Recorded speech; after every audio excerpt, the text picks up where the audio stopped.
class. Today, we're going to be learning about black holes. Black holes can suck up anything. Nothing can escape a black hole. Hey, Cody, your mom has 3 black holes because she's a And you have a black dad. Guys, don't bully me today. Hey, dude, you want a piece of gum? Yeah, sure, Joseph. Teacher, Joseph's chewing gum in class. Cody, you snitch! Joseph, no chewing gum in class. Spit it out. Fine, teacher.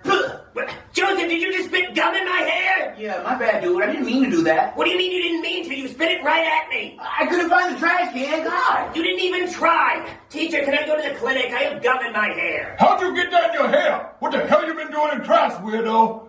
Oh, you said gum. You can go to the clinic. Thank you. God, I hate you guys. Joseph, I think you really made Cody upset. He'll get over it, dude.